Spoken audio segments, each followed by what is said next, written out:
Hello नमस्कार, कसे आहात सगळे. Good morning. आणि सकाळचे 7 वाजता आम्ही निघालो आहोत देवीच्या दर्शनाला.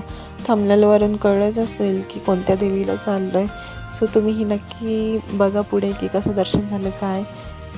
कमेंट करा तुम्हाला जर तुम्ही गेले नसाल किंवा गेले असाल तर कसं झालं दर्शन तेही मला कमेंटमध्ये नक्की सांगा. तर सकाळच्या 7 वाजता आम्ही निघालो आहोत मांढरदेवीला जायला. आमच्या इथून मांढरदेवीचं अंतर 100-1 किलोमीटर असेल. 100-1 किलोमीटर म्हणलं तरी लांबचाच प्रवास झाला. थोडासा 2-3 तास लागतातच. त्यामुळे सकाळी लवकर निघायचं होतं 6लाच, पण आवरता 7 वाजले आणि घाईघाई निघालो. घाईघाई यासाठी की लवकर जायचं होतं तिथे 10च्या आतमध्ये, 9-9:30पर्यंत, कारण गर्दी कमी लागेल हा एक हेतू होता त्यामागे. कारण सोबत बाळ आहे, त्याला घेऊन दर्शन चढायचं आणि त्यावर ऊन आणि गर्दी, ते म्हणलं की नकोच. त्या टेन्शनमध्ये आम्ही जरा निघालो. पण का म्हणतात ना, ज्यावेळेस खूप आपल्याला लवकर पोहोचायची घाई असते किंवा लवकर पोहोचावं असं वाटत असतं त्यावेळेस तर आम्ही डिझेल भरायला इथे थांबलो, कारण डिझेल कमी होतं गाडीमध्ये. सो डिझेल भरायला आम्हाला तिथे वेळ गेला 15-20 म्हणजे अर्धा तास तिथे गेला. त्यामुळे खूप म्हणजे फ्रस्ट्रेट झालं होतं की उशीर होतो आहे का काय, कारण ऊन वाढत होतं. बाळाला उन्हामध्ये डोंगर चढवायचा नव्हता, त्यामुळे थोडेफार प्रयत्न चालू होते.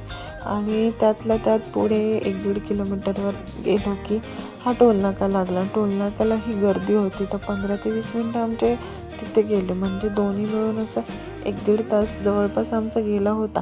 नाश्त्यालाही थांबायचं होतं, पण सकाळी सगळ्यांनी चहा घेतला होता आणि गाडीमध्ये थोडंफार आपले शेंगदाणे वगैरे असं काही चटरपटर घेतलं होतं थोडंसं खायला, की तिथे जाऊच तर एमर्जन्सी म्हणून असावं सोबत, बाळासोबत आणि आपल्याला.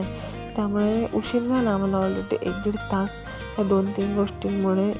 आणि ट्रॅफिक थोडीशी मध्ये, सिग्नल वगैरे, आणि त्यामुळे आम्ही थांबलो नाही नाश्त्याला. म्हणलं तिथे गेल्याच्या नंतर दर्शन केलं की मग येऊन आपण आपलं खाऊन घेऊया. घरून आम्ही स्वयंपाक करून निघालो होतो, म्हणजे स्वयंपाक घेऊन निघालो होतो देवीला तिथे, कारण यात्रा असते मोठी अशी.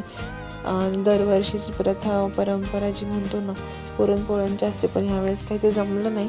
त्यामुळे आपलं साधा वरण भात चपाती खीर अशी काही घेतलं होतं नैवेद्य. आणि भोर तालुक्यात आम्ही पोचलो होतो. भोर तालुक्यात हा छत्रपती शिवाजी महाराजांचा असा भव्य असा पुतळा आहे. तिथून आपण महाराजांनी जिथे शपथ घेतली होती ते मंदिरही इथून जवळच आहे. तुम्हाला कधी वेळ असेल तर तुम्ही नक्की येऊ शकता. तिथे एकदा नक्की भेट द्या. आम्हालाही जायचं आहे, गेलो नाही. आणि त्यानंतर देवस्थानं खालीच गाडी पार्क केली. वर चालणं म्हणजे चढलो, तिथं बरंच चढायला होतं. दुसरा रस्ता ओपन होता, तो मेन रस्ता आहे, तिथून आलो नाही, मागच्या रोडने आलो चालत. आणि लाईनीला उभं राहिलंही बाहेरून जे मोकळं दर्शन लोक चालली होती ना, तर ती मोकळी, कारण बाहेरच्या बाहेर दर्शन करून येत होती पावलांवर. आणि ही जी आतली लाईन होती ती मेन आतमध्ये गाभाऱ्यामध्ये देवीचं दर्शन देत होती. तर भरपूर दिवसांनी चाललं होतं आणि बाळाचा फर्स्ट टाईम होता, त्यामुळे आम्ही गाभाऱ्यातून दर्शन घेण्यासाठी त्या लाईनीला लागलो. ऊन जास्त होतं आणि सकाळची वेळ, त्याच्यामध्ये कवळून निघून गेलं होतं. आणि मारुतीचं दर्शन घेतलं, पहिल्या पायरीचं म्हणतो ना आपण ते, आणि पुन्हा एकदा लाईनीला थांबलो. खालून वरपर्यंत जाताना काही वाटलं नाही, एवढं हळूहळू पायऱ्या. पण त्यांनी गर्दीमुळे आतमध्ये म्हणजे गाभाऱ्याच्या आवाऱ्यामध्ये लाईनी अशा छोट्या लाईनी केल्यात. तिथे जरा आम्हाला अर्धा ते 1 तास गेला. म्हणजे जवळजवळ 12 ते 12:30 वाजले आम्हाला दर्शनालाच तिथे. त्यानंतर पुढे जेवण, तोपर्यंत आमचा सगळ्यांचा असं कडकडीत उपवास झालेला होता. देवीचा उपवास म्हणता येईल आपल्याला, तो झाला होता. आणि दर्शन पण खूप छान झालं, पण गर्दीच्या अभावे खूप वेळा गाभाऱ्यामध्ये थांबून देत नाही, कारण त्यांनाही काहीतरी सिक्युरिटी पाळावी लागेल, कारण सगळ्यांनाच चान्स देणं अशक्य या अशा गर्दीच्या टायमाला. आणि शुक्रवार मंगळवार म्हणलं ते खूपच गर्दी असते. ह्या विचाराने आम्ही गुरुवारी आलो, पण गुरुवारी तेच झालं, गर्दी आम्हाला भरपूर दिसले. आणि दर्शन झालं छान असं. तिथे काही क्लिप्स घेता नाही आला, खाली जेवढ्या घेतल्या त्या थोड्याशा. देवी घेऊन आले होते गुरु वगैरे.